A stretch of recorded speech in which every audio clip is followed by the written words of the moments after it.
On peut commencer. Merci beaucoup Fatem Zara. Bonsoir à toutes et à tous. Ravi de vous retrouver pour une nouvelle session e-learning qui rentre dans le cadre du projet Engageons-nous pour plus de femmes en politique au Maroc et au Bénin. Comme vous le savez, la semaine dernière, on a eu l'honneur d'avoir Monsieur Dr Hassan Haddad pour une session qui se focalise sur les formations gouvernementales. Donc, on a eu le retour d'expérience qui a été très fructueuse. Pour la session d'aujourd'hui, on a le plaisir d'avoir avec nous Madame Kainem, consultante en politique publique. Et cette fois-ci, nous allons rester dans le hard skills et parler du networking politique et mise en contact. Par cette occasion, je voudrais remercier Madame Kalimaran d'être avec nous aujourd'hui et d'avoir accepté l'invitation d'animer cette session. Comme vous le savez, pour ne pas prendre encore de votre temps, ça rentre. Je crois qu'on a assez parlé du projet Engageons-nous pour plus de femmes en politique au Maroc et au Bénin. Donc, je donnerai directement la parole à Madame Kalimaran pour commencer notre session d'aujourd'hui. Je vous souhaite une session très fructueuse et bien sûr, nous sommes là s'il y a quoi que ce soit. Donc, merci beaucoup.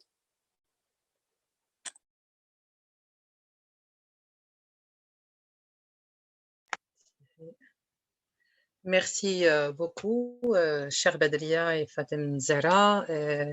J'ai toujours le plaisir de participer avec vous dans ces sessions e-learning que j'estime sont très fructueuses, surtout le niveau d'engagement des membres des partis politiques et aussi la qualité d'échange et du débat.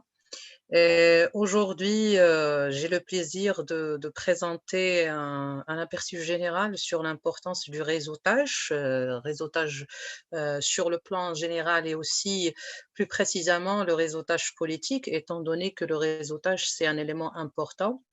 Et avant de commencer, je voudrais citer une citation d'un expert américain qui disait avant celui qui détient la connaissance a plus de pouvoir.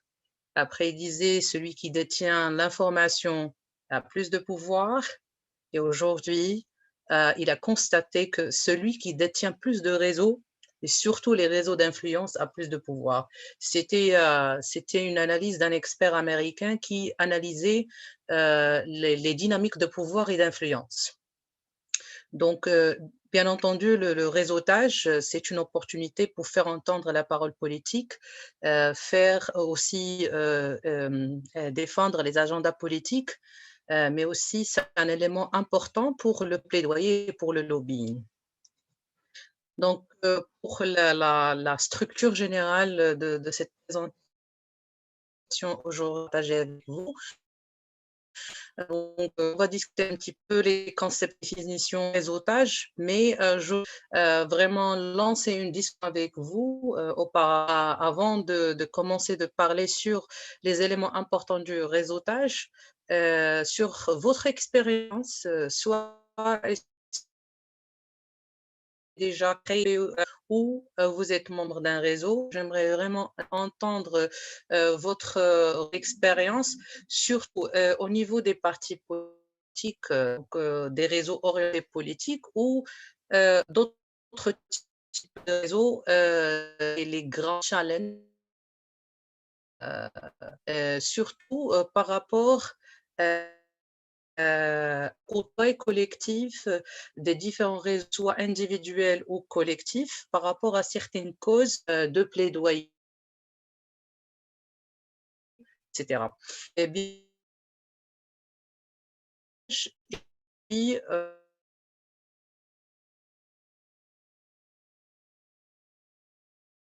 à, à assurer une durabilité qui ont joué suite à plus de raisons dont on va aborder ce soir.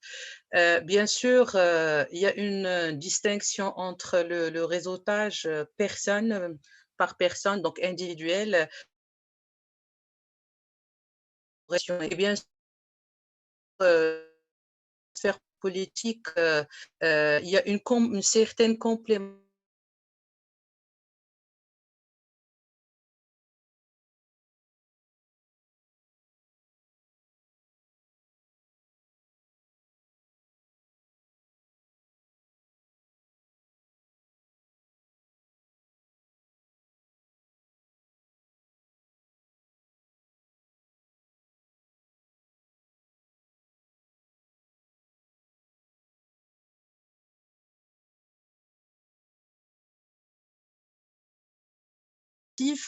d'améliorer le réseautage politique. Donc, avant de parler un petit peu sur les concepts et définitions du réseautage, j'aimerais bien vous entendre par rapport à votre expérience. Est-ce que vous avez déjà contribué à créer un réseau politique, soit au sein de votre parti politique ou dans d'autres structures qui ont un objectif politique ou bien même associatif dans le cadre de vos actions citoyennes et civiques.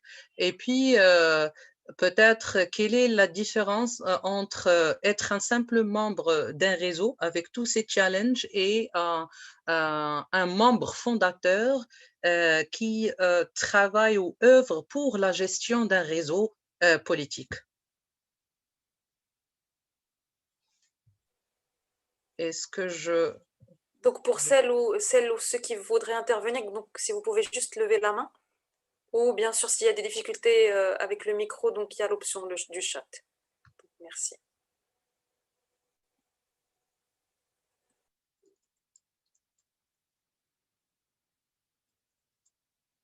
Est-ce qu'il y a quelqu'un qui peut présenter Il y a son... Madame Mariam Maïch.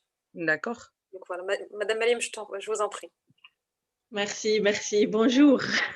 Ah, bonjour. Je suis ravie d'être parmi vous. Je suis ravie d'être parmi vous. Alors, tout de suite, une question très ambitieuse. Mhm. Tout de suite, une question complexe. Et pour ma part, pour la réponse qui sera la mienne, on est plus dans de l'envie et de l'ambition de créer un réseau au sein de notre parti Mhm. et de formaliser tout ça.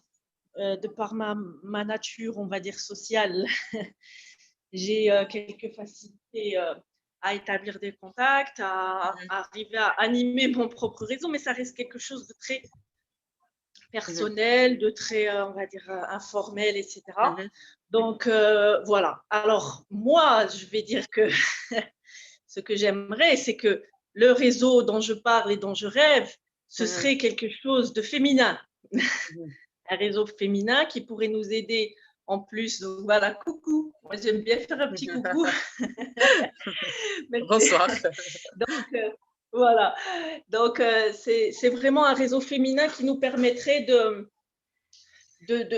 allez, de nous enlever des contraintes qui existent déjà et que un réseau solidaire féminin serait quelque chose de...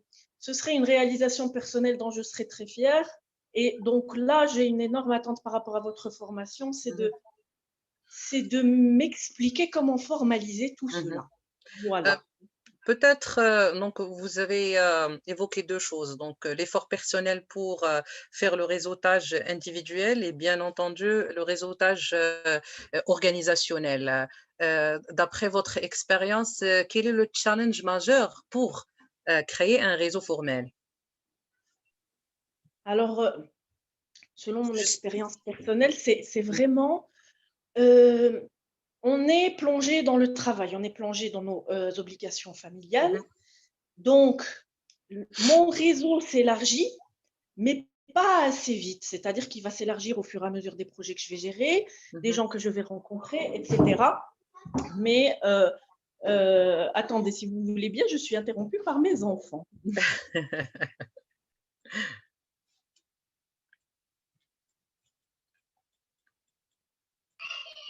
Donc voilà, Oui. c'est vraiment ça, c'est que ça ne va, le challenge dans le réseau professionnel, c'est que Mhm, j'ai l'impression qu'il n'en existe pas vraiment et que bah, grâce, par exemple, à cette formation, c'est un des grands avantages de cette formation. J'ai pu rencontrer des gens et j'en suis très contente. Les porteuses du projet, les formatrices, mes collègues. Donc voilà, c'est vraiment, il n'y a pas assez d'occasions de rencontrer des gens différents, à part milieu professionnel. On va dire, on parle d'enfants, mhm. les mamans, etc. Donc voilà, il y a du manque dans ce sens-là. Est-ce que vous êtes d'accord avec moi? Certainement, donc par rapport aux efforts pour faire partie d'un réseau, c'est un atout personnel et professionnel. Donc, on apprend avec le réseautage. Donc, sur le plan professionnel, on développe un réseau d'influence, on échange les meilleures pratiques et les leçons apprises. Mais bien entendu, le grand challenge ici, c'est comment passer de l'effort personnel avec un réseau personnel à un réseau plus structuré et organisationnel. Et c'est le but effectivement de cette session aujourd'hui. Peut-être C'est très bien dit. Merci. qui peut peut-être contribuer à cet échange avant de parler de la structure du réseautage. Qui d'autre peut nous donner son expérience? Je ne sais pas si vous faites partie des réseaux organisationnels structurés et peut-être nous donner un aperçu sur votre expérience, surtout au niveau du terrain. Parce qu'on va dans le processus dont on va parler sur la structure du réseau organisationnel, donc les techniques de création d'un réseau et les étapes, c'est des techniques qui sont standards. Mais bien sûr, ça dépend des organisations et ça dépend des personnes. Donc, il y a toujours des contraintes de terrain qu'on doit prendre en considération quand on crée ce type de réseau dans le but de faire cet échange pour voir vraiment les expériences et les retours de terrain. Pourquoi surtout les réseaux n'assurent pas une durabilité. On a constaté dans plusieurs réseaux, ils sont des réseaux qui sont ad hoc. Déjà, on va parler sur la terminologie réseau, réseau formel, informel, coalition, etc. Et puis, donc, il y a des réseaux qui se forment pour une certaine cause, par exemple, mais après un certain moment, le réseau, il est là, mais il n'est pas fonctionnel. Donc, on va aussi aborder l'aspect de la fonctionnalité du réseau. Peut-être si je peux écouter quelqu'un d'autre avant de passer. Il y a Monsieur Hamza Rouia qui voudrait aussi Oui, intervenir. oui, bien sûr. Hamza, je t'en prie. Merci beaucoup, Madame Bedri et Madame Kalima. Je tiens à vous féliciter et vous saluer chaleureusement. D'après mon expérience professionnelle en tant que jeune entrepreneur, je pense que le réseautage a une importance, une grande importance, et surtout d'être présent sur le terrain. Mhm, Si vous êtes absent, vous ne pouvez plus avoir de contact, et certainement, le défi, c'est comment d'exploiter ce réseau en mhm, faveur de créer une richesse et bien sûr d'avoir des grands amis mhm, qui peuvent être très efficaces au niveau de la réussite entrepreneuriale. Ça mhm. d'une part. Mais politiquement parlant, certainement la présence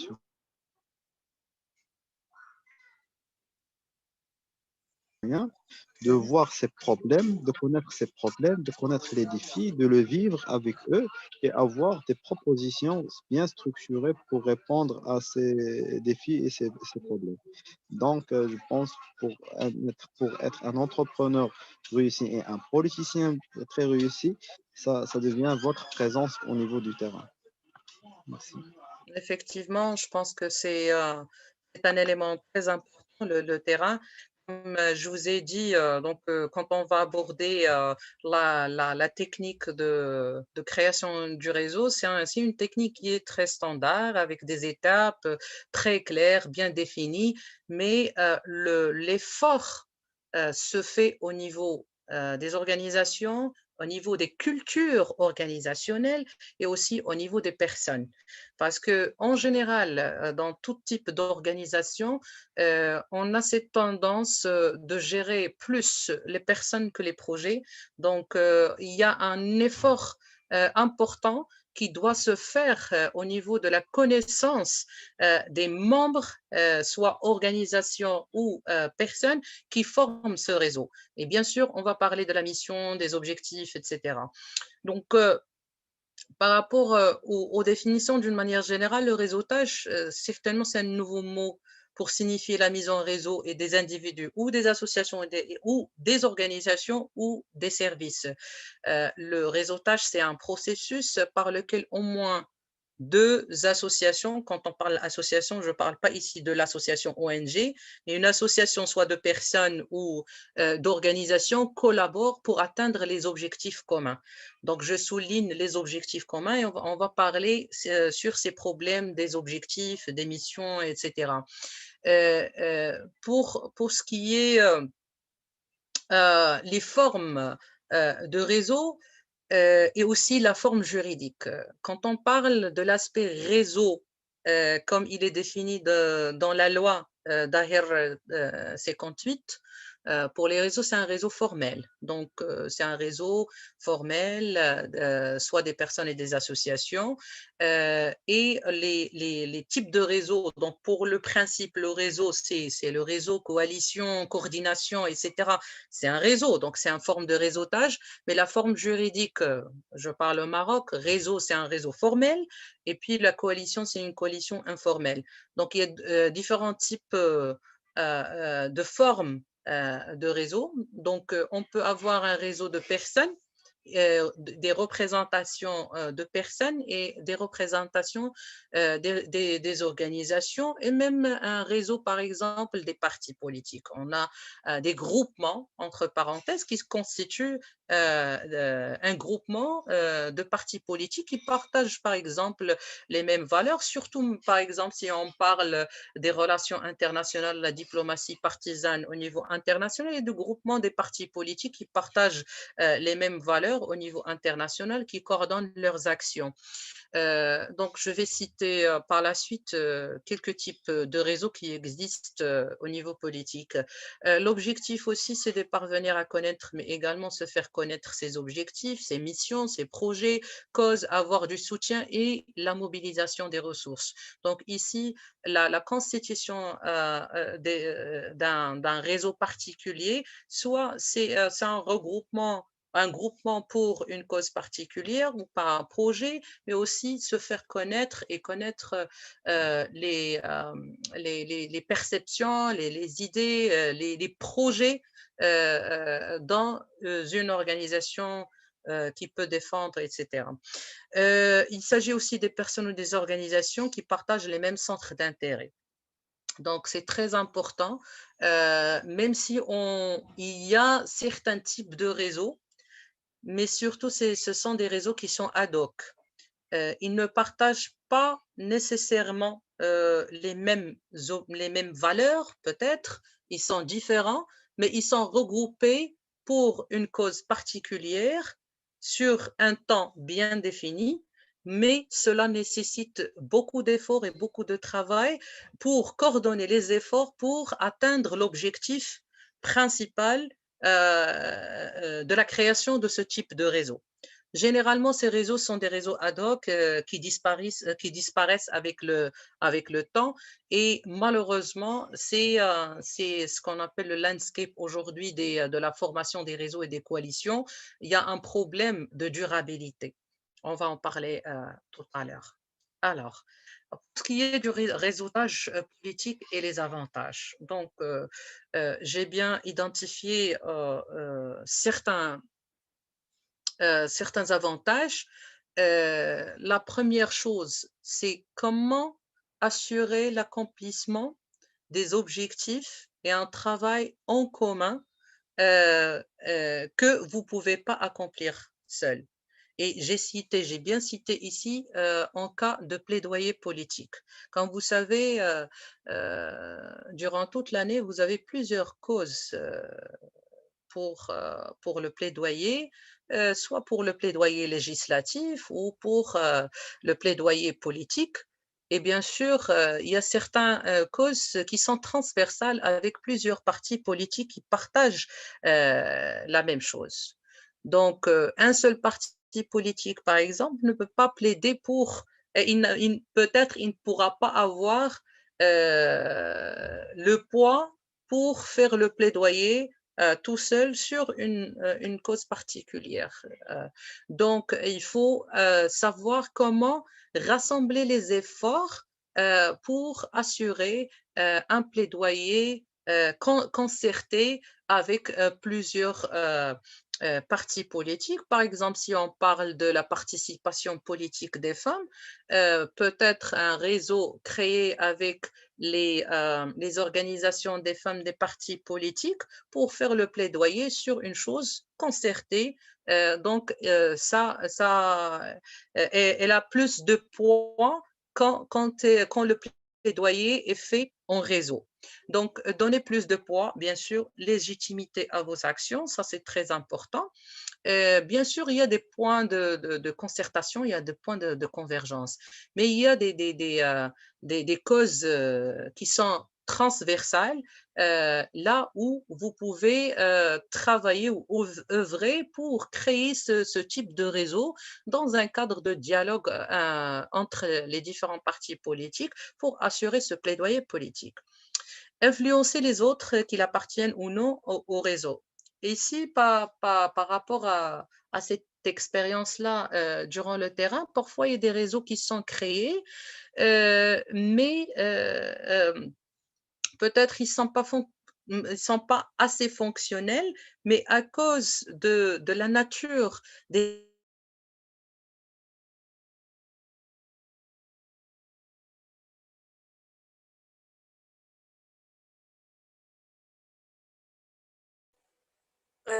Madame Kaima,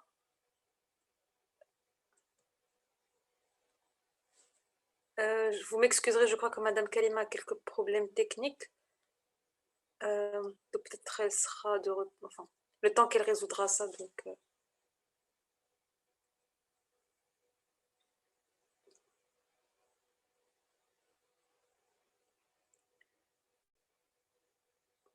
voilà. Le micro, Kalima, si tu peux juste activer le micro. Je vais activer le micro. Merci. Là, on t'entend. D'accord. Je vais juste faire le plein d'écran. D'accord. Donc, il y a plusieurs expériences des associations, soit un réseau de personnes ou un réseau d'organisations qui n'avaient pas cette attractivité par rapport aux membres en tant qu'association individuelle, mais en se constituant en réseau et rassembler plusieurs structures et organisations pour le plaidoyer sur une cause particulière, a contribué à une attractivité importante pour recruter plusieurs membres dans ces réseaux. Donc ici, ça dépend des objectifs de la création des réseaux. Mieux comprendre une question, une intervention en réunissant plusieurs points de vue. Donc, par exemple, la Konrad Adenauer, dans le cadre du projet Engageons-nous, elle organise plusieurs dialogues interpartis et c'est une occasion importante de rassembler les différents points de vue des partis politiques pour discuter et débattre des sujets qui intéressent l'opinion publique et aussi qui intéressent les partis politiques. Donc, dans le cadre d'un réseau, organiser ce type de dialogue interparti peut contribuer à mieux comprendre les actions, les objectifs, les agendas politiques, etc., et assurer une meilleure concertation et collaboration entre les différentes organisations membres d'un réseau particulier, soit un réseau d'un seul parti politique ou un réseau interparti politique. Partager le travail, on a parlé d'après les expériences qu'on a entendues tout à l'heure, c'est les meilleures pratiques et les leçons apprises. Ça, soit au niveau personnel, on va en parler sur les efforts du réseautage personnel, ou le partage d'expériences et leçons apprises, parce que c'est ça le plus important dans la coordination entre les réseaux. Donc, il y a les organisations, les différentes organisations qui ont leur culture organisationnelle, qui ont leurs procédures, leur manière de faire les choses, leurs actions, etc. Ils ont certainement un travail important dans le terrain. Ils ont capitalisé sur leurs expériences. Ils ont identifier leurs meilleures pratiques et aussi les expériences du terrain, les expériences apprises. Donc, c'est une opportunité importante pour que les membres des différents réseaux apprennent l'un des autres des meilleures pratiques et leçons apprises. Ça, c'est un élément important d'apprentissage aussi. Un élément aussi important, c'est éviter les chevauchements et le gaspillage des ressources. Parfois, on veut travailler sur une cause particulière et nous n'avons pas nécessairement les ressources nécessaires, soit en termes d'expertise technique ou ressources financières, pour implémenter ce type de projet. Donc, l'idée du réseau, c'est de rassembler les différentes expertises des membres du réseau. Je l'ai appelé le crowdfunding des ressources et de l'expertise. Aujourd'hui, on est en train de faire une étude sur comment appliquer le système de crowdfunding, qui est un système qui est normalement destiné à l'entreprise et au secteur privé, mais comment l'appliquer sur les partis politiques et la société civile. Parce que l'échange et la mobilisation des ressources et de l'expertise est très importante et c'est un système important de levée de fonds et aussi l'échange d'expertise. Donc, c'est très important de voir comment rassembler les efforts, fédérer les efforts pour éviter le chevauchement et le gaspillage. Donc, ça, c'est une chose importante. Surtout quand les différents partis politiques ou les organisations politiques travaillent sur la même chose pour la même finalité avec les mêmes acteurs. Donc, il vaut mieux voir comment coordonner ces efforts et faire le crowdfunding des ressources. Promouvoir l'échange des idées, des perspectives, des compétences et des habilités. Et là, je voudrais souligner l'importance de la communication et le dialogue et comment, à travers cette promotion d'échange, on peut valoriser à la fois les actions des différents membres du réseau et aussi valoriser les compétences. Ça, c'est très important. Donc, à travers ces réseaux, on peut mieux valoriser les compétences et aussi valoriser les différentes actions des membres du réseau, soit individuelles ou organisationnelles. Susciter un sentiment de solidarité. Donc, la solidarité, elle est très importante dans le réseau et aussi c'est un facteur important, à part la mission, la vision qui normalement fédère le développement du réseau et la mise en application du réseau et la durabilité du réseau. La solidarité, elle est très importante. Donc, quand on est en réseau, surtout bien sûr dans un réseau dont on partage les mêmes valeurs et les mêmes missions, les mêmes objectifs à court terme et à long terme, on a ce lien d'appartenance, bien sûr, à ce réseau et le soutien entre membres, ça c'est très important. Et aussi, l'autre aspect, c'est l'engagement. Donc, on va parler sur cet aspect d'engagement dans les réseaux parce que c'est l'un des challenges des réseaux. Donc, Madame tout à l'heure a parlé sur un challenge qui est très important et qui est très légitime. C'est qu'on est tous occupés par nos préoccupations, soit personnelles ou professionnelles, et parfois on n'a pas le temps et on ne sait pas comment valoriser le niveau d'effort qu'on peut réserver à l'action dans un réseau particulier, etc. Donc, on a beaucoup d'actions à faire, soit sur le plan personnel, professionnel, politique, etc.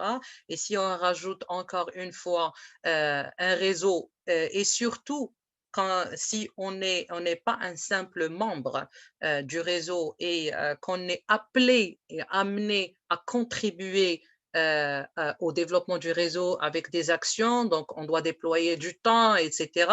Donc là, c'est un élément qui normalement cause beaucoup de problèmes par rapport à la durabilité des réseaux et aussi par rapport au niveau d'engagement pour l'atteinte des résultats escomptés des programmes des réseaux. On va en parler tout à l'heure. Donc, mobiliser les ressources financières, ça c'est important. Donc, quand on crée un réseau, donc un réseau ne peut pas marcher sans mobilisation financière, mais aussi mobilisation des ressources et de l'expertise. Donc, c'est une opportunité de mobilisation de fonds pour soit les réseaux formels ou les coalitions. Et aujourd'hui, il y a les différentes réglementations, soit des bailleurs de fonds, soit d'autres, ils sont beaucoup plus souples de financer les actions des réseaux et surtout, je dirais juridiquement, les coalitions informelles, donc les groupements, les coordinations informelles. Donc, il y a une certaine souplesse de financement des actions des réseaux et des coalitions. Donc, ça, c'est le cadrage général et les avantages du réseautage politique. Donc, avant de parler sur la suite, je voudrais savoir si vous avez des questions ou si vous avez des commentaires ou des expériences à partager par rapport à ce que j'ai présenté. Merci Karima. Alors, on a quelques commentaires écrits déjà dans un premier temps. On a Madame Hind Ansari qui nous dit « Avoir un réseau est une activité à part entière qui vous demandera beaucoup d'énergie, alors autant bien l'utiliser. » On a aussi Ayman Sharagi sur Facebook qui nous dit « Aucune influence en politique n'est envisageable sans réseautage et relations interpersonnelles entre acteurs. » Donc, c'est les commentaires qu'on peut recueillir jusqu'à présent. Si vous souhaitez prendre la parole, bien sûr, n'hésitez pas à lever la main.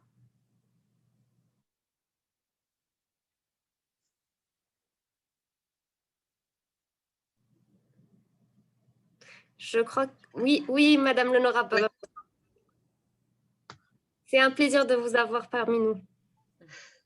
Merci. J'ai mis du temps pour me connecter et toutes mes excuses, mais je suivais. En fait, je voudrais remercier Madame la communicatrice pour sa présentation. Et ma préoccupation, c'est le réseautage dans un climat où les partis politiques n'arrivent pas à accorder leur violon. Et je pense au dialogue politique interparti. Et c'est très difficile, c'est dur et dans certains contextes, tels que le contexte du Bénin, où nous ambitionnons avoir de grands partis. Nul ne peut dire qu'avoir de grands partis est une mauvaise chose. Et le vendredi passé, l'expert qui a présenté nous a dit que c'est bon d'avoir de grands partis, des partis forts, des partis qui, c'est l'institution qu'on voit et non des personnes. Parce que là, les partis politiques représentaient que les personnes qui financent tout, qui font tout, alors que quand vous avez vraiment des grands partis politiques, on ne voit que l'institution et c'est des partis forts. Dans un climat de tension, comment est-ce qu'on peut faire le dialogue politique? Comment est-ce que le réseautage peut marcher? Et j'aimerais quand même, si vous avez des expériences, qu'on puisse faire avec vous. Je vous remercie, Madame. Merci. Est-ce qu'il y a d'autres commentaires? Non, c'est tout pour le moment, Karima. D'accord. Je pense que c'est une question très pertinente. On va aborder la structure et les étapes de création de réseau.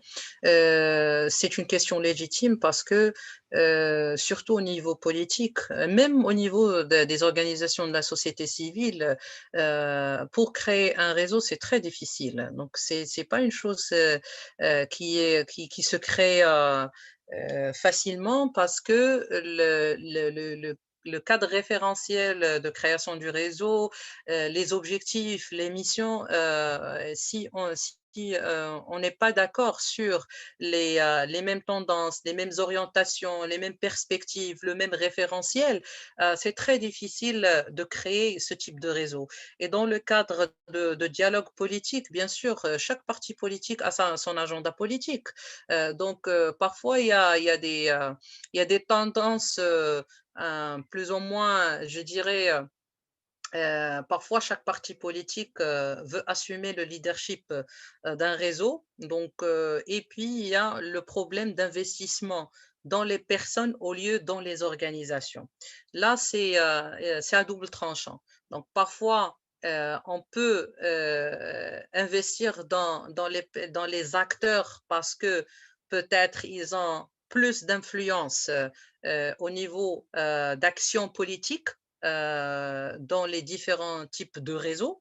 Mais le problème qui se pose ici, c'est que si on investit seulement sur les personnes dans les différents types de réseaux, je dirais surtout parfois les réseaux au niveau international, il y a dans les partis politiques, les gens changent comme dans les organisations de la société civile, il y a un turnover énorme. Donc, la capacité, même quand on fait le renforcement de capacité des différents types de réseaux, la capacité, elle part avec les personnes, mais elle ne reste pas chez l'organisation ou le parti politique. Donc, il doit y avoir un équilibre entre l'investissement dans les personnes et ainsi l'investissement dans les organisations. Et puis, donc, par rapport au dialogue interpartite, donc, je pense que il faut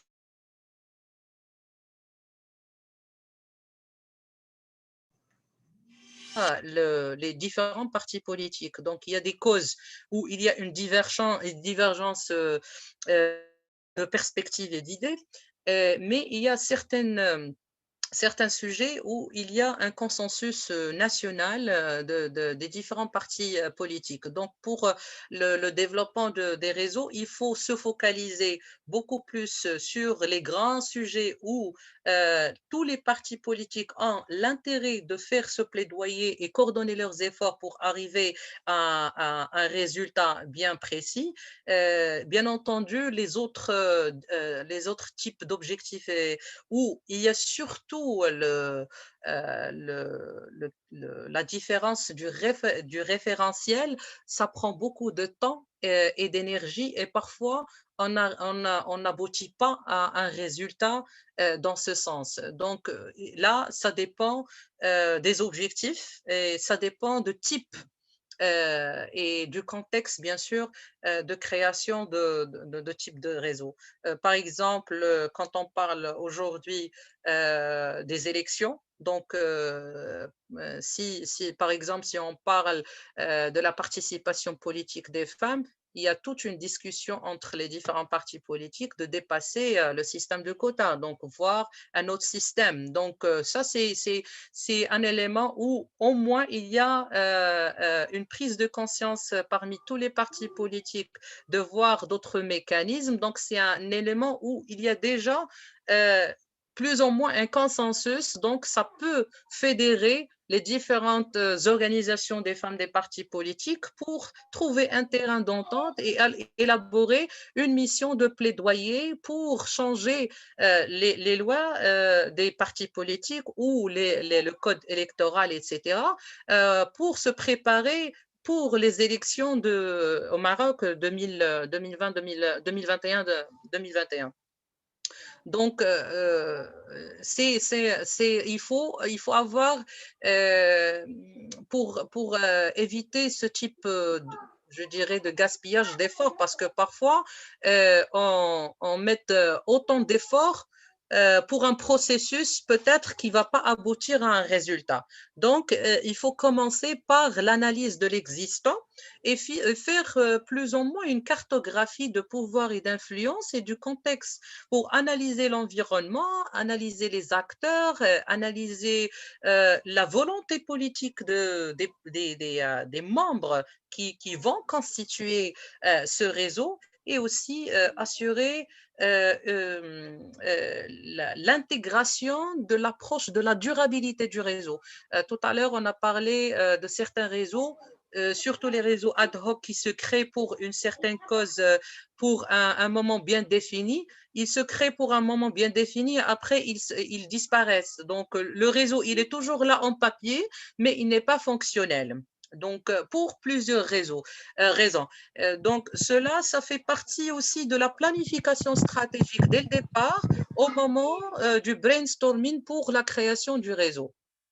Ici, quelques exemples de réseaux politiques, comme j'ai cité par exemple un réseau pour le plaidoyer pour plus de participation de femmes en politique. Donc, un réseau aussi pour encourager la participation des jeunes au sein du Parlement, les collectivités territoriales, etc. Donc, il y a cette discussion d'amendement du code électoral au Maroc, etc. Réseau pour l'amendement du système électoral, réseau coalition pour l'égalité, budgétisation sensible aux gens. Il y a ce type de réseau qui, certains, ils sont fonctionnels, autres, ils connaissent un petit peu d'handicap par rapport à la mise en œuvre de leur action.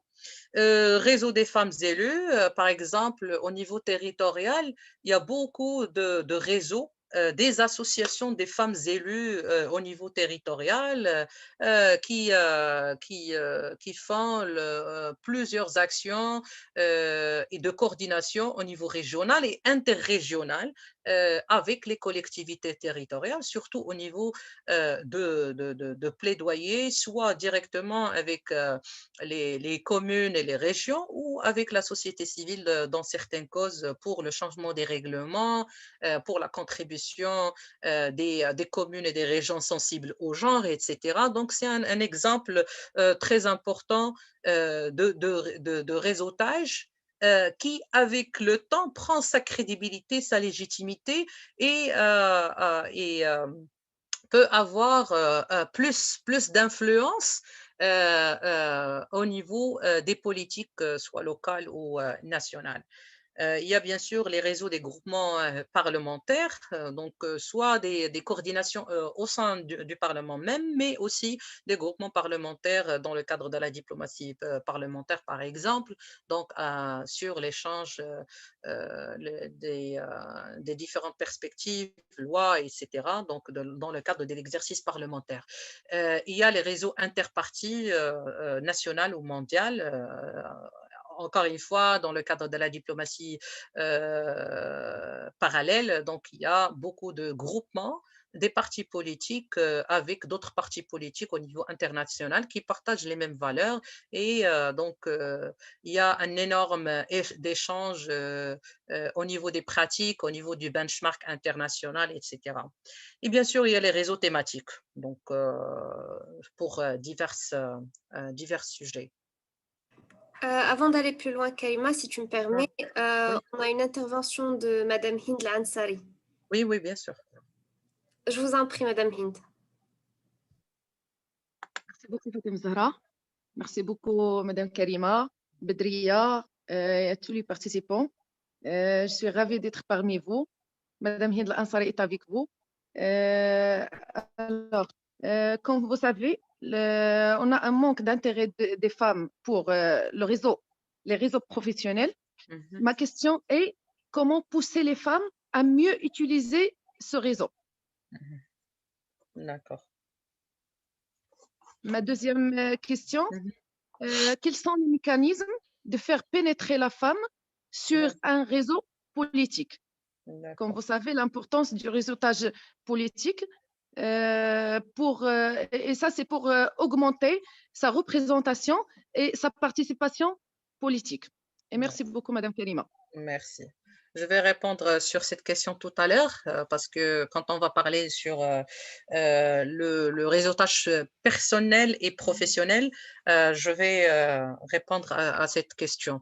Peut-être, je pense qu'il y a un commentaire sur le chat. Je pense que ces fédérations de réseaux politiques comme celui de Engageons-nous doivent descendre aux régions pour fédérer les femmes de tous les partis politiques autour de ces causes. C'est un exemple. Je pense aussi, oui, effectivement, moi, j'ai donné l'exemple des réseaux des femmes élues. Je pense que au niveau territorial, il est très important de renforcer la capacité, quand on parle aussi des femmes, de renforcer la capacité des femmes, soit des femmes élues ou des femmes membres des partis politiques pour se créer en réseau, pour fédérer leurs actions au niveau territorial, parce que au niveau territorial, c'est là où il y a beaucoup de plaidoyer qui se fait. Donc, il y a aussi l'aspect de la proximité aux citoyens. Donc, je pense que ça serait important de voir comment renforcer ces réseaux au niveau territorial. Soit à travers le programme Engageons-nous, mais aussi au niveau des partis politiques. Il faut qu'il y a des fédérations, des réseaux et des coordinations au niveau régional des partis politiques, mais aussi interrégionales, donc des réseaux régionaux et des réseaux interrégionaux pour partager l'expertise et l'expérience au niveau de la pratique et l'exercice de la politique. Par exemple, quand on a commencé le programme, je me rappelle où il y avait des témoignages, par exemple, d'un même parti politique qui disait que nous sommes dans le même parti politique dans les différentes régions, mais on ne connaît pas les actions l'un des autres. Donc, ça serait très important de voir comment, peut-être même thématique, voir certaines actions thématiques et voir comment créer des réseaux thématiques comme on en appelle en anglais, peut-être ça peut être même une coordination informelle, pas forcément de créer un réseau formel, mais en anglais, il y a ce qu'on appelle le community of practice. Donc, il y a, quand on parle d'Oujda, c'est pas Rabat, c'est pas Fès, c'est pas Agadir, etc. L'exercice de la politique, l'aspect culturel, etc., c'est très différent.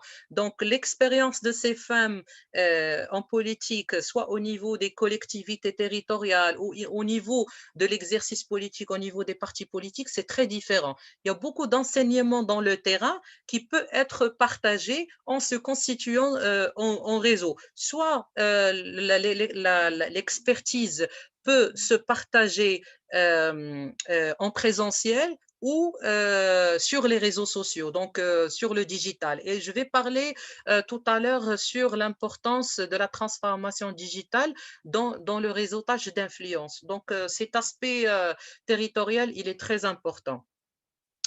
Je vais continuer. Alors, là, comme vous voyez un schéma. Donc, il y a plusieurs schémas du réseautage. Donc, schéma 1, par exemple, ici, c'est l'information soutien-échange. Ça passe par le centre qui est le secrétariat, une coordination ou un comité. Donc, c'est l'aspect traditionnel d'un réseau. Donc, ici, c'est le type de réseau et le type de forme de prise de décision que vous décidez au niveau d'un réseau. Là, je parle d'un réseau structuré. Donc, les communications entre les partenaires passent par le centre. Là, le schéma B, le noyau, c'est le centre. Donc, son rôle est toujours important, mais les partenaires commencent à collaborer directement sans se reporter au centre. Là, quand on parle, par exemple, d'un parti politique au niveau central, on passe un petit peu au niveau territorial. Donc, c'est la décentralisation de la décision. Donc, on a peut-être un réseau national, mais il y a des antennes au niveau territorial dans les formes et procédures de coordination et de concertation, peut-être dans certains aspects, vous n'êtes pas obligé de passer par le centre pour prendre la décision. Donc ici, c'est une nouvelle forme de coordination et de prise de décision par rapport au réseau. Donc le noyau, il est toujours ici le centre, mais le rôle, les partenaires participent, collaborent directement dans la prise de décision. Donc, c'est un aspect participatif. Le troisième, il y a la communication directe et systématique entre les différents membres du réseau et le centre constituant un service de soutien. Donc, l'approche, c'est différent aux activités des partenaires. Donc, vous voyez, on a passé de la centralisation à l'aspect participatif, à l'aspect de l'accompagnement et le coaching. Donc là, par exemple, le secrétariat, il est fait pour accompagner l'activité principale des membres du réseau. Donc, c'est un élément accompagnateur où tout le monde y participe. Donc, il est important de s'appuyer sur les besoins du réseau plutôt que sur les modèles proposés par les réseaux qui sont des entités dynamiques et donc appelées à changer.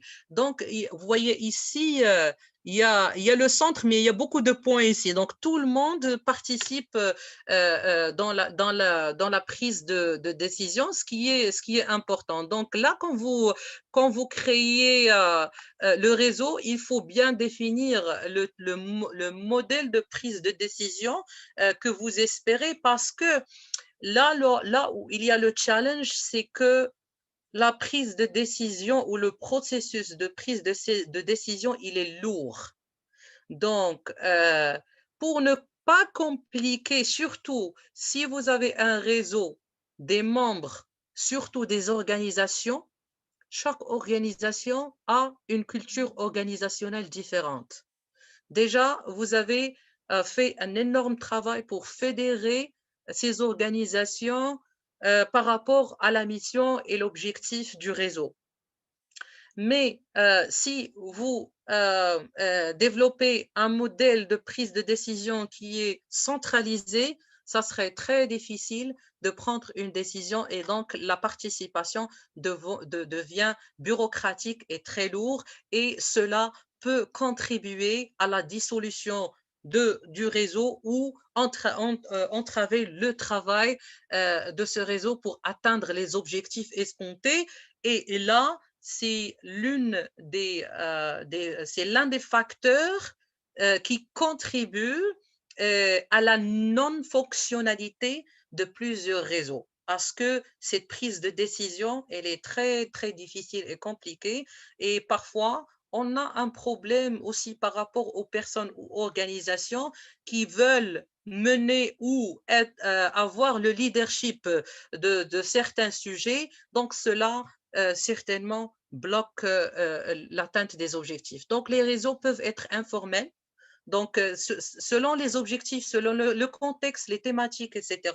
Donc, pas nécessairement si vous voyez que le processus va être très lourd par rapport à un sujet particulier ou une mission particulière, vous pouvez avoir juste une coordination. Donc, c'est une forme de réseautage ou structuré avec une structure de coordination. Donc, la structure d'un réseau dépend de nombre de facteurs dont les plus importants sont les objectifs, les ressources, temps, budget, l'efficacité et les convictions des membres.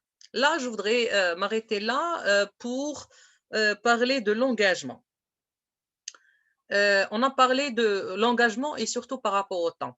Donc, c'est l'une des choses qui est très récurrente. Surtout les personnes qui sont impliquées dans la politique, ils ont beaucoup de missions et ils sont peut-être ils ont beaucoup de casquettes politiques, associatives, leur engagement professionnel, personnel, etc. Et la répartition du niveau d'effort par rapport à tout cela, il est très difficile. Donc, surtout quand vous êtes membre d'un réseau où vous êtes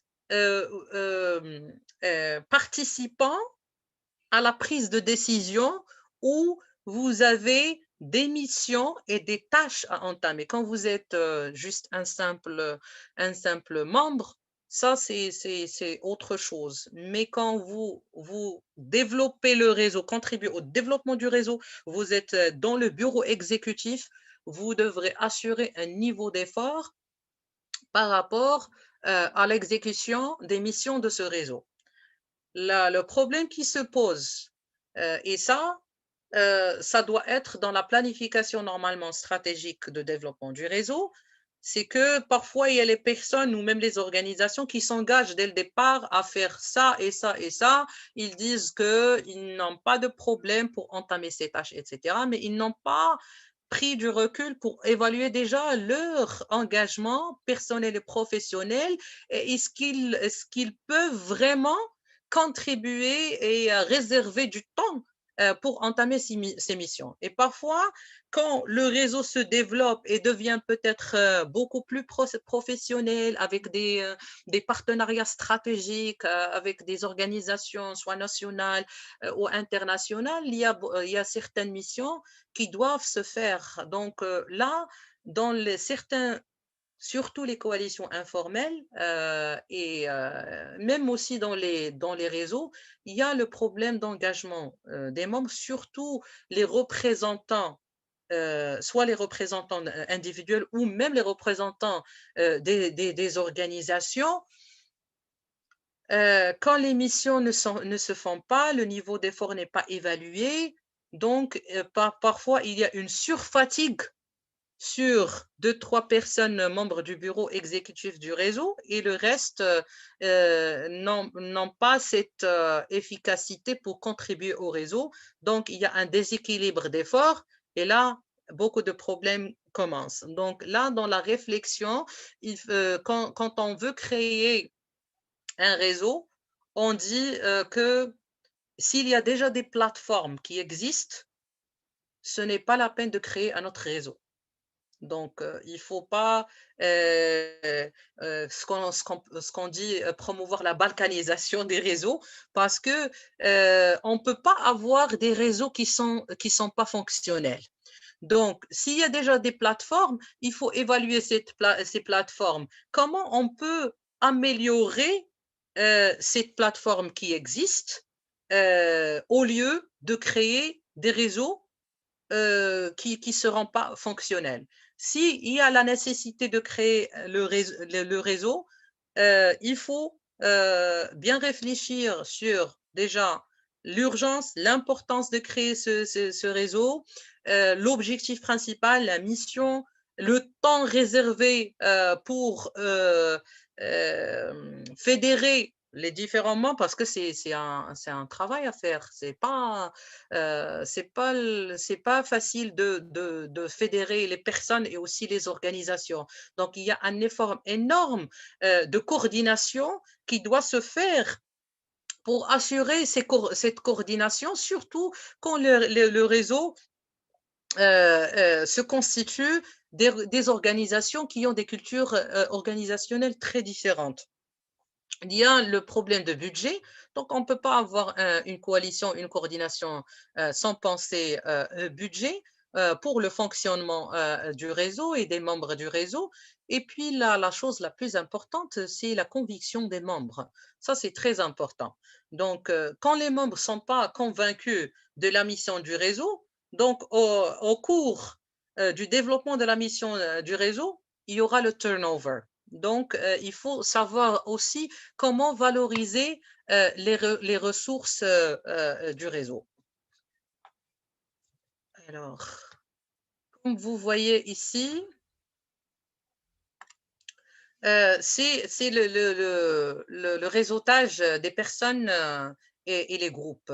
Là, il y a une certaine complémentarité. Donc, il y a les personnes qui contribuent à la connexion des groupes et des groupes qui se constituent des personnes qui contribuent à la connexion des personnes. Donc, c'est une relation complémentaire. Et comme vous voyez, parfois, dans certains réseaux, même si ce sont des réseaux des organisations, mais dans leur structure, c'est une représentativité des organisations par des personnes. Donc, à travers, peut-être, moi, je constitue un réseau bilatéral avec une autre personne. L'autre personne peut recommander un autre type de réseau. Donc, le réseau commence à se constituer petit à petit avec des personnes à ce qu'on arrive à constituer un réseau de personnes, donc, ou un réseau d'organisation, ou vice-versa. On est constitué d'un réseau, d'un groupe de réseaux, et le groupe de réseau nous permet à se connecter en tant que personne, en tant qu'individu. Le plus important ici, c'est la connexion, la communication et le partage d'expériences. Comment exploiter et comment utiliser ces réseaux pour le développement personnel et le développement professionnel. Ça, c'est très important. Mais aussi, la chose la plus importante, c'est le niveau d'influence. Donc, comme j'ai dit auparavant, dans la citation de l'expert américain qui disait que aujourd'hui, celui qui détient le pouvoir, c'est celui qui a plus de réseaux, mais aussi les réseaux d'influence. Vous pouvez être dans un poste de décision, vous pouvez avoir un budget énorme, mais si vous n'avez pas les réseaux d'influence, parce que dans votre mission de travail, vous faites le réseautage, vous faites le lobbying, vous devrez travailler avec les différentes parties prenantes, donc vous devrez être connecté à un réseau d'influence. Donc, il faut savoir comment cibler les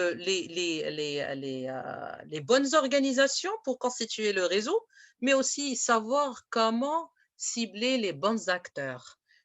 Comme on a dit tout à l'heure, il faut assurer une complémentarité entre l'investissement dans les acteurs et l'investissement dans les organisations, dans la constitution des réseaux. Parce que le problème de turnover, c'est un problème qui est légitime.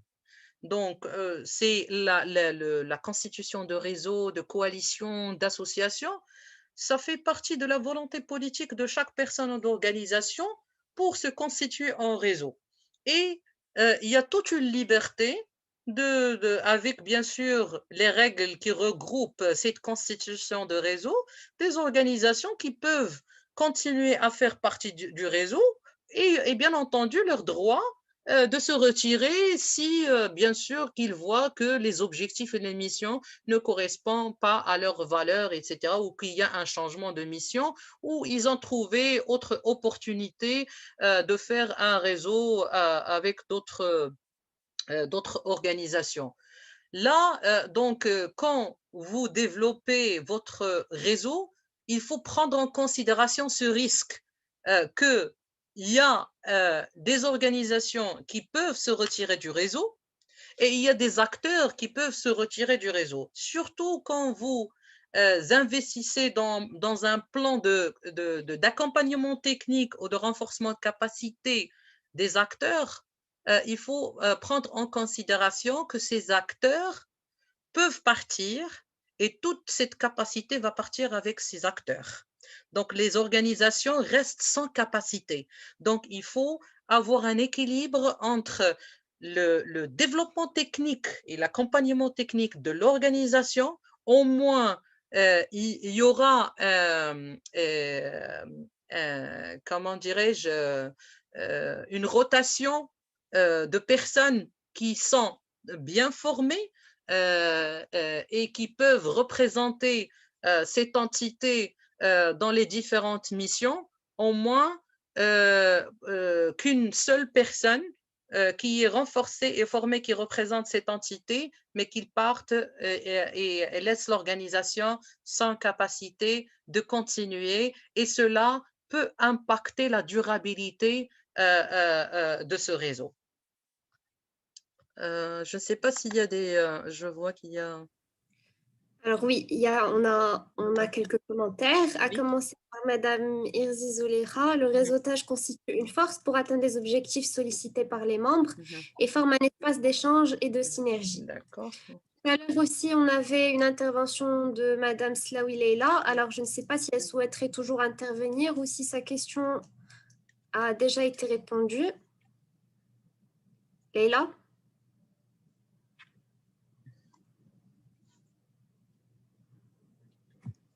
Alors, Donc,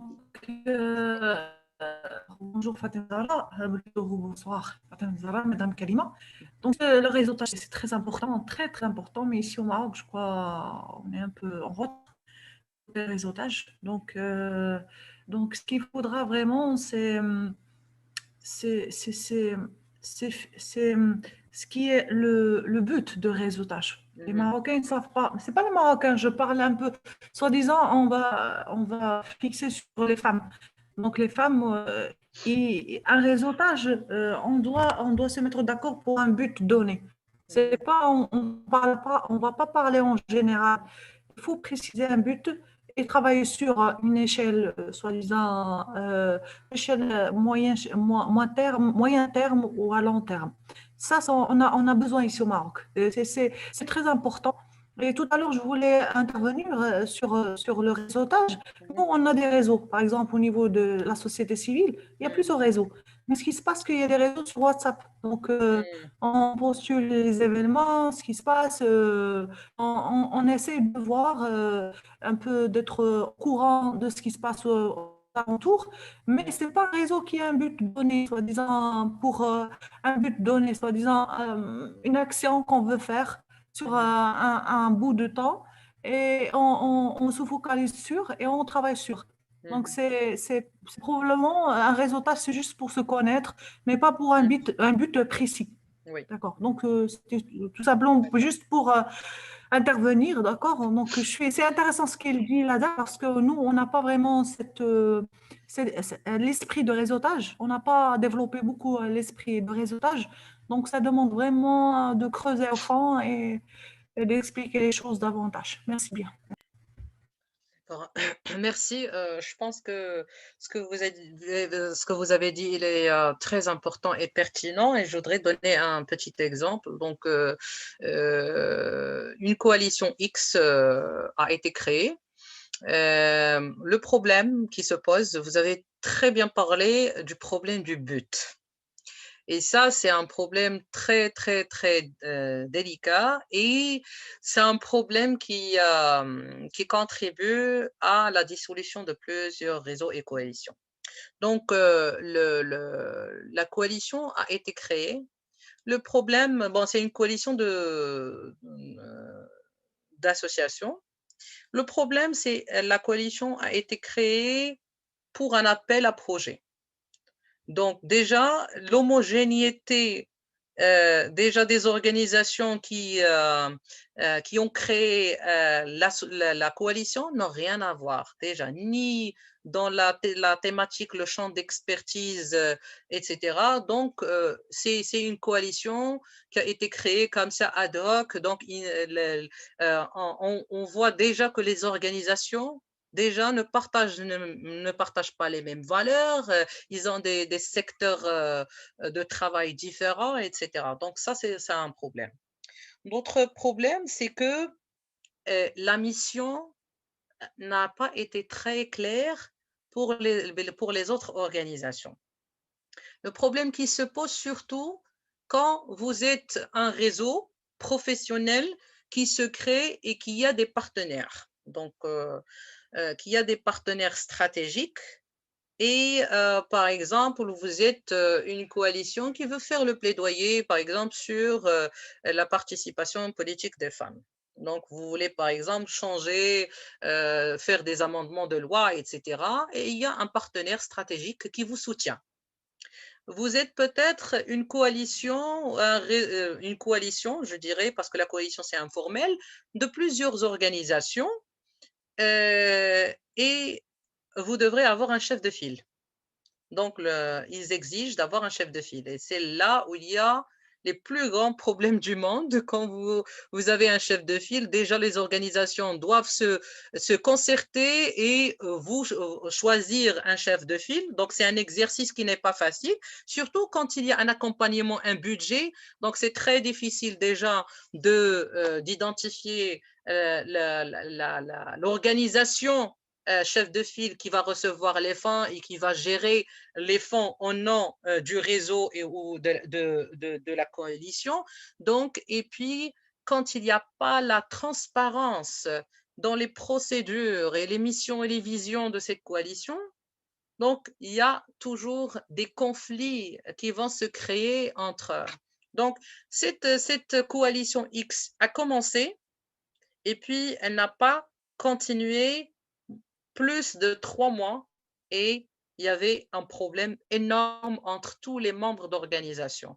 Donc, le partenaire a dû arrêter le financement pour la coalition parce qu'il y avait beaucoup de problèmes entre les membres des organisations. Donc, quand vous n'avez pas un but bien précis et votre mission, il est très clair parce que les membres de ce réseau doivent faire partie parce qu'ils croient en la mission et pas par rapport à l'accompagnement technique ou au soutien financier que cette coalition ou réseau va recevoir des partenaires. Donc, quand le but est dévié du but principal et de la mission, là, il y a beaucoup de problèmes et c'est très difficile de gérer, surtout quand vous gérez, quand vous avez la mission de superviser cette coalition, vous gaspillez autant d'efforts et d'argent pour gérer les gens que le projet lui-même. Donc, ça dévie du but et la coalition n'assure pas sa durabilité et sa mission. Donc, le développement de son réseau passe avant tout par les micro-événements et réseautages. Donc, déjà, dans le processus, on commence par exemple individuellement parlant. On fait un effort, mais cet effort n'est pas fait comme ça ad hoc et qui n'a pas vraiment un objectif précis. Même au niveau personnel, il faut être stratège et il faut identifier les points d'intérêt pour assister à des micro-événements ou à des réunions de réseautage pour développer votre carnet d'adresses, vos contacts, mais des contacts stratégiques. Le réseautage ici, surtout dans les micro-événements, ce n'est pas d'avoir de collecter les cartes visites des personnes dans les micro-événements, mais savoir comment cibler les bonnes personnes pour développer son réseau. Il y avait la question comment investir dans les personnes et les organisations, les réseaux professionnels pour les femmes. Donc, il faut commencer déjà par soi-même. Donc, il faut développer sa stratégie. Quel est votre but? Est-ce que vous voulez avoir une carrière politique? Donc, il faut avoir un but. Comment établir ce réseau? Où exactement? En présentiel, quels sont les événements où je peux assister déjà pour faire le networking avec les gens? Comment faire avancer mes idées, soit mes idées politiques ou d'autres? Comment faire ce type de réseautage? Et la partie énorme, la partie importante dont on va parler tout à l'heure, c'est le digital. Donc, aujourd'hui, vous n'êtes pas obligé de se déplacer quelque part pour faire le réseautage. Le réseautage, il est là. Donc, il faut juste savoir comment cibler votre réseau. Donc, avoir un carnet d'adresses, même par exemple, quand on est mieux implanté dans les réseaux sociaux, on a un compte Twitter, Facebook, LinkedIn, etc., il faut choisir votre réseau. Il faut diversifier votre réseau, il faut choisir votre réseau. Donc, il suffit pas d'accepter tout type de personnes dans votre réseau, mais il faut choisir les bonnes personnes parce que ce que vous publiez il est parcouru par plusieurs personnes qui sont un réseau, qui est un réseau d'influence. Donc, déjà là, c'est une chose qui est très importante et il faut vraiment être stratège. Même si c'est votre page personnelle qui n'a rien à voir avec votre page professionnelle, mais il faut savoir comment investir dans un network qui est important, qui peut vous servir dans votre carrière politique. Donc, les réunions professionnelles informelles, ce sont des réunions aussi qui sont très importantes et c'est un point de départ pour préparer votre réseau d'influence et c'est là, à travers ces événements, où vous pouvez faire le plaidoyer et faire passer vos agendas politiques d'une manière intelligente. Comité pour le développement du réseau au niveau organisationnel et technique. Donc, parfois, on commence par des réunions informelles, quand on les appelle des cafés informels où vous pouvez déjà faire le brainstorming sur ce que vous voulez au niveau du réseautage. Et après, vous passez à des réunions qui sont formelles et constituer un comité avec des membres fondateurs qui ont une diversité d'expertise pour travailler sur la vision et la mission du réseau. Parce que c'est là la mission et la vision est la chose la plus importante. Je peux donner un exemple d'une coalition et c'est plus ou moins c'est un réseau des réseaux. Et là, c'est encore plus compliqué. Et l'état des lieux dont on a, le point de départ était avec bien sûr, certains réseaux qui partagent les mêmes visions et les mêmes valeurs, mais parce que quand même, ils voulaient faire le plaidoyer sur une chose de politique publique qui concerne tout le monde. Là, le challenge, c'est comment fédérer et faire et inviter les autres réseaux qui ne partagent pas les mêmes valeurs et ne partagent pas les mêmes objectifs et les mêmes perspectives, mais encore plus qui ont des conflits. Donc, comment arriver à fédérer des réseaux qui ont des conflits pour atteindre un même objectif. Ça, c'était notre challenge pour travailler avec ce réseau. Donc, qu'est-ce qu'on a fait?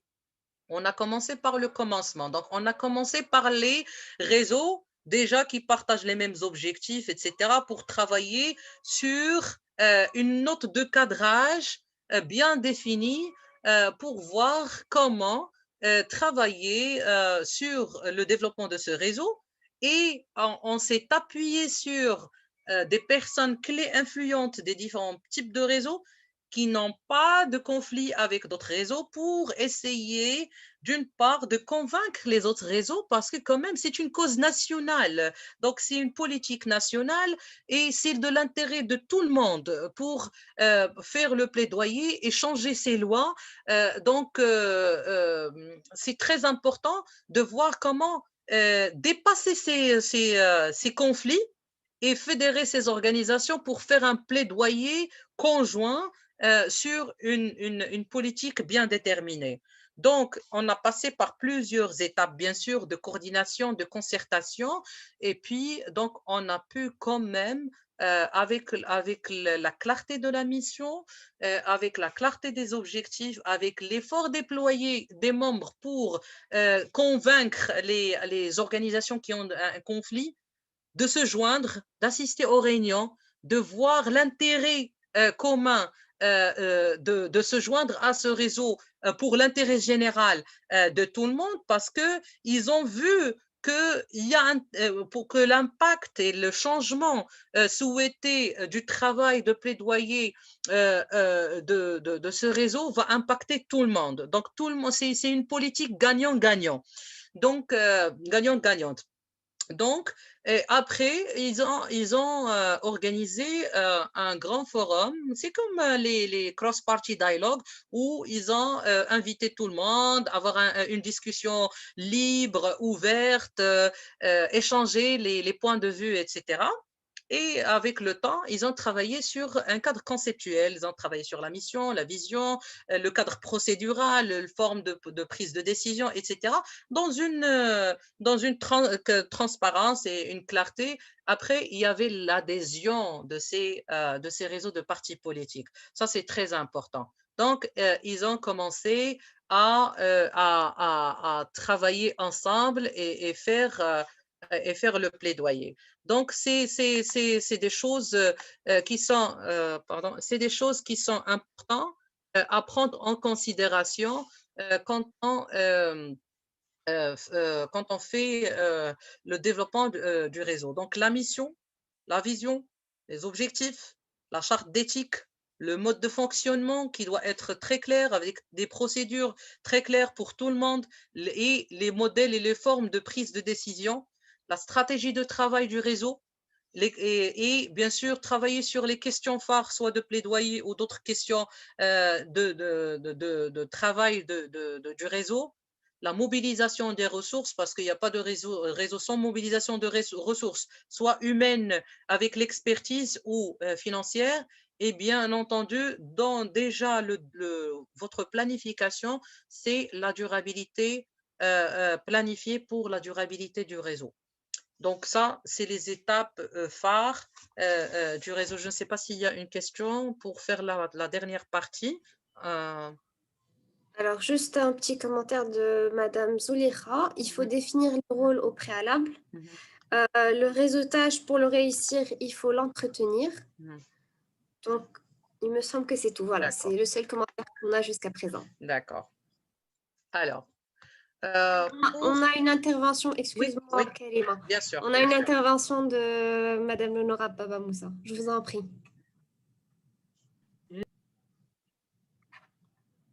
Excusez-moi, on ne vous entend pas. Est-ce que vous pouvez juste réactiver le micro, s'il vous plaît? Merci, c'est fait. Voilà. Je vous remercie pour cette présentation. Et je voudrais intervenir par rapport à notre projet Engageons-nous pour plus de femmes en politique au Maroc et au Bénin. Après une formation que nous avons suivie à Ouida, je crois, en 2019, on a créé c'est un forum que nous avons créé. Et aujourd'hui, je me rends compte que, bon, on se parle de temps en temps, je me rends compte après cette présentation que pour dynamiser c'est un forum, ce n'est pas, c'est le moyen que nous avons trouvé pour échanger. Aujourd'hui, après votre présentation, je me rends compte que nous devons nous réorganiser.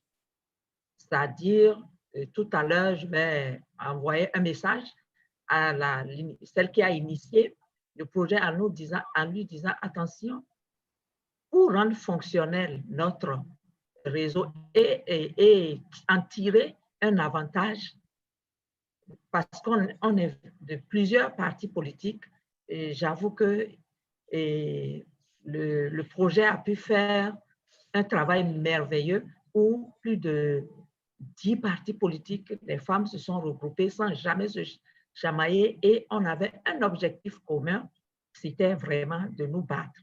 Donc, je vais demander à celle qui a initié à ce que vraiment on reprécise pourquoi nous voulons être ensemble. Donc, notre vision, notre mission, les objectifs, et on va redynamiser ce forum-là. Pourquoi pas en faire et l'étendre et nous donner des thèmes, par exemple par semaine, sur lesquels on peut travailler. Et là, on peut consolider nos relations et laisser tomber les querelles inutiles qui nous divisent au sein des partis politiques. Voilà, c'était juste pour dire le projet a quand même pu rassembler des femmes venant de partis politiques de divers horizons, mais nous n'avons pas pu fonctionner parce qu'on n'avait pas connaissance de tout ce que nous venons d'apprendre ce soir. Une fois encore, merci au projet et engageons-nous pour plus de femmes en politique au Maroc et au Bénin. Merci, Madame la communicatrice. Merci beaucoup. Je pense que c'est une bonne nouvelle. Donc, bien sûr, si vous avez besoin de benchmark, surtout au niveau africain, donc je fais partie de plusieurs coalitions pour l'égalité et je peux vous donner quelques techniques de mise en réseautage et de fonctionnement, surtout que, par exemple, cette année, avec le Covid-19, ça a été très difficile pour tout le monde. Donc, on avait un agenda régulière. Donc, on avait beaucoup d'actions, beaucoup d'activités, même si il y a l'éloignement géographique, mais avec le Covid-19, c'était très difficile. Mais on a changé d'approche pour redynamiser ces réseaux, étant donné que les différentes organisations qui font membres des réseaux ont aussi connu des contraintes avec le Covid-19. Donc, je peux partager avec vous des expériences de benchmark et aussi peut-être des techniques pour assurer une redynamisation du forum. Alors, donc là, pour la dernière partie, on va parler juste rapidement sur l'aspect technologique digital. Donc, ça, c'est pour le plan personnel, mais aussi sur le plan professionnel et organisationnel. Donc, au niveau du digital, aujourd'hui, c'est une opportunité incontournable pour assurer un réseautage efficace. Efficace, je dirais, en termes de qualité d'échange, en termes aussi de temps et aussi en termes de ciblage. Aujourd'hui, tout le monde est connecté dans les différents types de réseaux sociaux, mais bien sûr, il reste comment, stratégiquement parlant, voir comment se faire partie de plusieurs réseaux. Ça dépend de type de sujet et de réseau. Selon les objectifs. Donc, il faut faire la différence entre vos objectifs personnels pour faire partie des raisons, pour diverses raisons, soit d'influence, soit de réseautage d'une manière systématique ou bien sûr au niveau d'apprentissage, mais aussi au niveau de développement d'image politique, de carrière, etc. Donc là, il faut chercher ces réseaux là où ils sont. Donc, selon les types de réseaux, il faut choisir le médium. Il y a des réseaux qui sont surtout, par exemple, des réseaux, des organisations internationales, par exemple, si on parle du genre parité, Nations Unies, etc. Donc, c'est LinkedIn, c'est Twitter. Donc, même s'ils ont des pages Facebook, mais généralement, ils ne créent pas des groupes Facebook pour discussion. Donc, ça c'est une chose différente. Aujourd'hui, bien sûr, le WhatsApp, c'est un facteur à la fois qui a beaucoup d'avantages, mais aussi beaucoup d'inconvénients. On se retrouve personnellement avec plusieurs groupes WhatsApp et parfois 36 000 messages qu'on ne peut pas suivre. Donc, il faut choisir le mécanisme important pour assurer votre présence et votre participation dans les réseaux, parce qu'il y a des réseaux qui font, bien sûr, qui sont très actifs et font la discussion d'une manière régulière sur les plateformes digitales. Il y a d'autres structures qui organisent les différentes discussions et débats selon les agendas des membres. Donc, il faut choisir le médium le plus convenable selon le type le type de réseau dont vous voulez faire partie. Donc ici, déjà, la première chose, c'est choisir le canal le mieux adopté pour les connexions avec les acteurs politiques. Donc, si je vois que, par exemple, ma cible des acteurs politiques, ils sont plus sur Twitter, donc je dois être sur Twitter, je dois communiquer direct message avec les membres des partis politiques, et ça marche. Par exemple, avec les organisations des Nations Unies, il y a beaucoup de responsables qui sont sur Twitter, ils répondent non seulement sur le tweet, mais sur le direct message. Vous entamez des discussions directes avec beaucoup de responsables des Nations Unies. Donc, pour les partis politiques, donc, il faut voir quel est le canal le plus adéquat. Est-ce que ces partis politiques, les membres des partis politiques sont beaucoup plus présents sur Facebook ou sur LinkedIn ou sur Twitter? Donc, il faut choisir le canal le plus important. Il faut décrire votre vision, c'est très important.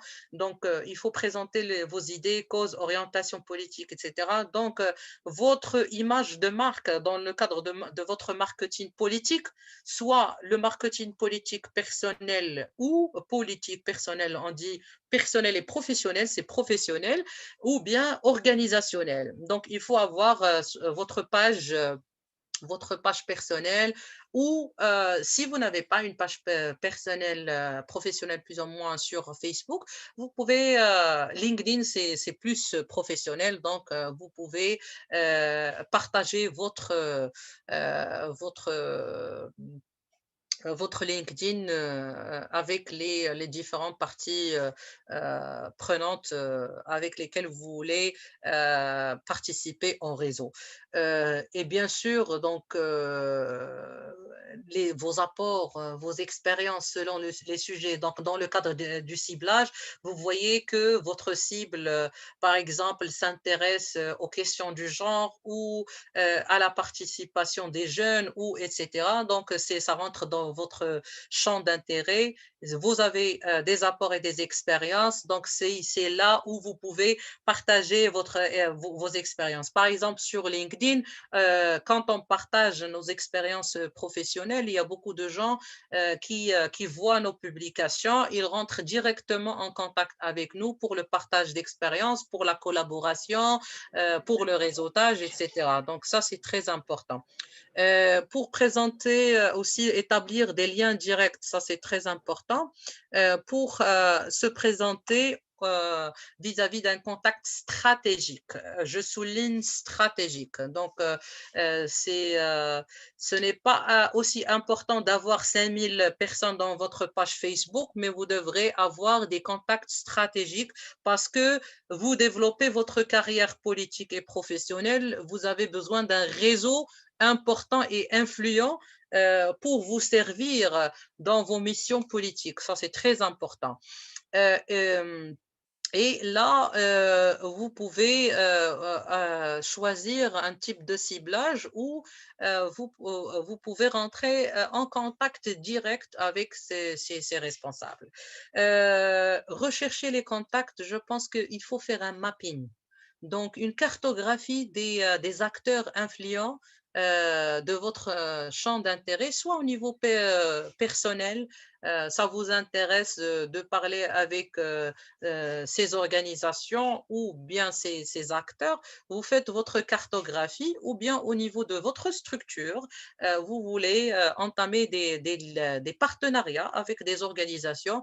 Donc, il faut faire votre cartographie des organisations, voir les points d'intérêt, les points de convergence, de divergence, comment quel type de collaboration vous espérez entamer avec cette organisation? Pourquoi vous voulez se mettre en réseau avec ces organisations? Qu'est-ce que vous voulez gagner? Qu'est-ce que cette organisation va gagner en se mettant en réseau avec vous, etc. Donc ça, c'est des questions stratégiques que vous devrez poser avant de développer ce type de réseau. Recharger donc le carnet d'adresses, parrainer, établissez des nouveaux liens directs, c'est très important. Et bien sûr, c'est un processus qui dure dans le temps. Et puis, bien sûr, mettre à jour régulièrement. Faites le point, utilisez des statistiques, des faits, relisez votre profil. Parfois, on se retrouve avec des profils des personnes politiques qui datent de 3-4 ans. Ils ont des pages qui ne sont pas actualisées. Et bien sûr, aussi, ceux ou celles qui ont des sites web, c'est des sites web qui sont statiques, qui ne sont pas actualisés. Il n'y a pas de l'information. Donc, quand on cherche ces personnes ou ces organisations d'intérêt commun, on ne trouve pas l'information actualisée. Donc, il faut être à jour et actualiser l'information. Là, moi, j'ai mis LinkedIn. Donc, il y a beaucoup de sites professionnels, mais je pense que LinkedIn, soit au niveau politique ou professionnel, c'est une plateforme très importante de réseautage. Il y a d'autres, bien sûr, types de plateformes de réseautage beaucoup plus professionnelles. Donc, il faut choisir les plateformes les plus adéquates selon les objectifs. Donc, je vous remercie pour votre attention. Ça, c'est d'une manière très rapide. Donc, on ne pouvait pas rentrer plus dans les détails, mais au moins, on a abordé les différents principes. Je vais arrêter la présentation. Au moins, on a abordé les différents principes du réseautage. Et je voudrais insister sur le fait qu'il est très important d'être stratège dans votre préparation de réseau, soit réseau personnel ou professionnel, parce que cela déterminera l'apport et la contribution que vous voulez atteindre dans le futur, soit sur votre plan personnel, votre carrière politique ou au niveau organisationnel. Merci beaucoup, Karima, pour ton intervention et pour l'apport que tu as apporté à l'ensemble des participants et participantes ici présents parmi nous. Donc, avant de clôturer la session, j'aimerais juste savoir si vous avez des dernières questions à poser à Madame Karima Ghanem.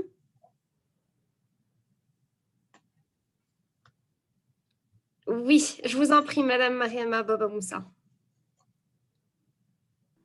Merci beaucoup, Madame Zahra. En fait, ce n'est pas une question, c'est juste pour avoir plus d'informations sur elle parce qu'on a besoin de soutien, on a besoin de coach et on est en politique et c'est dur pour les femmes.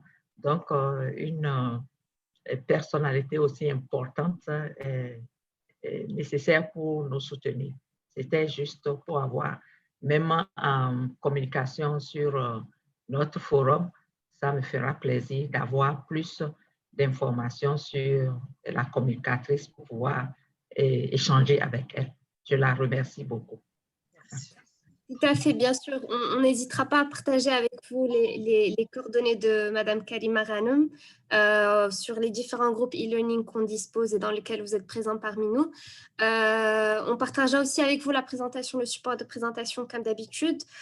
Donc, encore une fois, je dirais juste merci infiniment. Si on n'a pas d'autres questions, c'est bien cela ? Non? D'accord. Donc, merci encore une fois, Karima. Merci pour l'ensemble des exemples que tu as apportés aux différents participants. Je suis sûre que tu en as davantage. N'hésitez pas à la solliciter pour vous assister ou pour vous donner des best practices en termes de mise en réseau. Alors, pour ma part, ce que je pourrais dire aussi, on a un exemple concret comme Madame Mariama Baba Moussa l'a souligné, le réseau multipartite au sein du projet Engageons-nous. Donc, on a eu la chance de regrouper, d'organiser ce réseau multipartite au niveau du Maroc. Donc, on a 5 éditions qui ont eu lieu au Maroc et qui ont regroupé 8 partis politiques ainsi que la société civile, dont le dernier a eu lieu justement en ligne suite à l'évolution de la pandémie. Aussi au Bénin, à Cotonou, on a eu la chance aussi d'en organiser 4 autres, dont on a eu la chance d'avoir et la composante, la délégation marocaine et la délégation béninoise qui ont participé et qui feront un véritable succès. Tout cela, bien sûr, c'est grâce à vous. Donc, on ne peut que vous remercier pour votre engagement, votre participation et vos échanges. C'est ce qui font la richesse de ce projet. Sans vous, ce projet ne serait rien. Donc, merci au nom de toute l'équipe. Je n'ai plus qu'à vous dire Très bonne soirée, vous souhaitez une très bonne soirée et vous donnez rendez-vous la semaine prochaine, Inch'Allah, donc le mercredi, pour une autre session qui est un peu aussi liée au réseautage en quelque sorte, qui a un lien. En tout cas, il s'agira du comportement à adopter face aux journaux et aux médias et qui sera assuré par Monsieur Anas Mentref. Donc, n'hésitez pas à nous solliciter si vous avez besoin de quoi que ce soit. Avec grand plaisir. Très bonne soirée à tous. Au revoir. Merci. Au revoir. Merci à vous, Fatem Zahra. Merci.